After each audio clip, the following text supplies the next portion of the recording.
Welcome to my first Sea of Thieves video on my channel.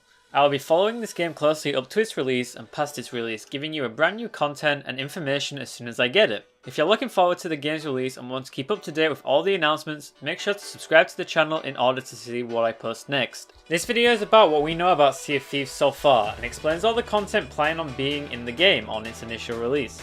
Sea of Thieves is a game produced by Rare Studios, a shipboarding, treasure hunting, skeleton killing, cannonball dodging adventure game made in Birmingham in the UK. The main idea of the game is it's a treasure hunting game, allowing the player to earn gold to buy upgrades for their tools, ships, and to change the appearance of their character. However, while earning gold is a big focus of this game, players also need to make sure that they don't lose the gold. The whole world of Sea of Thieves is placed inside a server where players can attack each other and steal each other's loot before they can hand it in for a reward. Players can fight crews of different sizes during their adventures, a party size of 1, 2 or 4. This in turn changes the size of the ships players will be fighting against. The more members, the larger the ship. As mentioned before, the whole server is multiplayer and players can play with up to 4 friends on a server sharing the same ship. Since the ship is shared, all loot and resources are shared amongst players on a ship, so they need to work together in order to find treasure and fight off opponents wanting to take the treasure they're risking. Treasure is obtained by following a set of riddles, treasure maps or coordinates in order to find treasure on one of the many islands in the game. The first clues and maps are given by vendors willing to give you set rewards for your troubles. Current vendors we have seen so far are the Gold Hoarders, which give the players clues and riddles to solve, Sally's Item Shop, a place to buy upgrades for items and weapons, the Clothing Shop, where the player can buy clothing items for the character, and the Tavern, where players can refill the grog on their ship for free. Planned vendors being the Merchant Alliance, a vendor that focuses on transporting items from one place to another, the Order of Souls, which focuses on killing targets and claiming their souls, and finally, Shady's Equipment Shop. This makes a total of 7 vendors being announced for the game's full release. Once a player receives the map or the clue, they must use the map on their ship to set a navigation to where they want to go next. Sometimes the player may need to find the shape of the island or to solve a riddle to find the name of an island. Once found, the players must set sail over the hazardous ocean, avoiding other pirates wanting to sink their ships. Once at an island, the crew must dig in certain spots or continue to solve a riddle in order to find the treasure. Treasure can be found as one of 6 chest types: Castaway chest, Seafarer's chest, Marauder's chest, Chest of Sorrow, a chest that cries when placed on a ship, slowly sinking the ship if left unattended, Chest of 1,000 grogs, a chest that makes the player drunk when it is being carried by them, and the rarest, a Captain's chest. Content announced for the full release of the game are treasure artifacts. However, not much information has been presented about these new artifacts. Players can complete as many clues as they want before returning to the docks, but if captured by enemy pirates, all progress will be lost and the crew must do it all again. When players are on islands, they will be attacked by skeletons, NPCs of old pirates that died looking for treasures themselves. Players must protect themselves from waves of periodically generated skeletons rising up from the ground while trying to search for clues. Players must also look out for other pirates on the islands as PvP is active. A crew of pirates could also turn up to the island. Leaving your ship unprotected will have your previous treasures stolen by the enemy crew, and may get the player killed in the process. Players can find items in barrels on the islands which can be used for their own ship. To heal health in Sea of Thieves, players must eat bananas that are found on islands and can be stored in the ship. Cannonballs can also be found in barrels along with planks. Cannonballs are used in the PvP situations on the sea, when the cannons need to be fired at enemy crews. Planks are used to repair the holes in the ship after or during a battle. Both cannonballs and planks can be stored on barrels inside the ship. Along with these items, the player also has a bunch of usable items to their disposal. They have a compass, a bucket to bail water out of their ship, a lantern to see at night, a shovel to dig up treasure, and a telescope. Players also have a shotgun and a sniper rifle to use in PvP and PvE.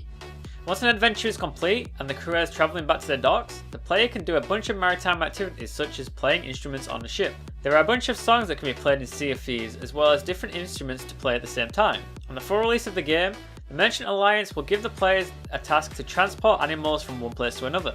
This means players will need to tend to animals in the cargo hold of their ships by making sure they don't drown and giving them plenty of food. If a player sees a ship in the horizon, they can turn off their lanterns on their ship to remain hidden at night, to hopefully pass undetected. If it's daytime or they have spotted you, prepare yourself for battle. Since all the ships in the game are player controlled, the enemy crew have to make a decision whether or not they want to attack you, or just to continue their adventure. PvP in Sea of Thieves is pretty complex. The crew must utilise different parts of the ship in order to win a battle. One mechanic in Sea of Thieves is to use the wind to make the ship travel as fast as possible. While one crew member is controlling the ship, the other crew member needs to turn the sails into the wind to allow the ship to travel as fast as possible. If under fire, another player needs to fix the ship. Another player needs to bail the water while another member is going to load the cannons and fire them. While another player needs to feed the animals, while another player needs to keep an eye on the enemy ship, while another player needs to... You get the point. A max crew of 4 members isn't enough, so communication is key to surviving situations like this. When attacking a ship, the crew will need to do the exact same action. Crews can fire cannonballs at other ships, ram other ships, and even board other ships to increase the progress of a fight. The ultimate goal is to sink the ship and steal the treasure. If players during the fight fall off the ship and don't get eaten by sharks in the meantime, a mermaid with a flare will appear once the ship is a certain distance away. This mermaid can teleport the player back to the ship, but if the ship was destroyed, it will teleport you back to the nearest outpost. Once the player arrives back at an outpost with their treasure, the crew must hand in all of the treasure back to the vendor in order to get the gold. All outposts are still PvP, meaning that other pirates can shoot other players while they are trying to hand in chests and steal them. Players also have a shotgun and a sniper rifle to use in PvP and PvE. When handing in chests, players will receive gold depending on the rarity of the chest. The gold amounts can be from 50 gold all the way up to 450.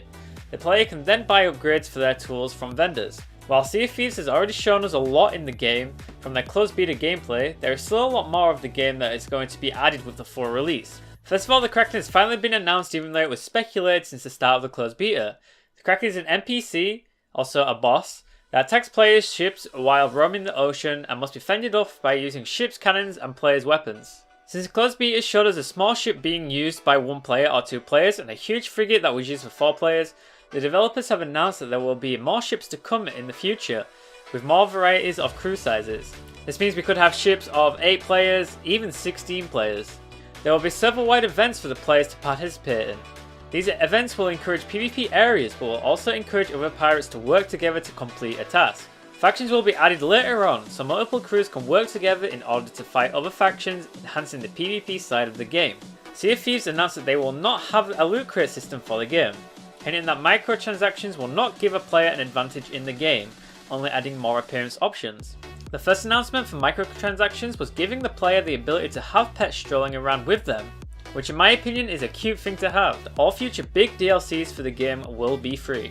Once a player gains ranks with vendors, they will be allowed to go to a special hideout which only the crew can enter, given an area in the game where there is no PvP action. This can give the player some time to relax without worrying about getting shot. Sea of Thieves will be released on the 20th of March, so prepare yourself for riddle solving. That is everything that is currently known about Sea of Thieves and everything that has been announced. Thank you very much for watching. Make sure to subscribe to stay up to date with all the Sea of Thieves news, and also make sure to follow me on Twitch where I will be live streaming Sea of Thieves when it kicks off. I do currently stream every day though, so make sure to check me out. Thanks so much for watching.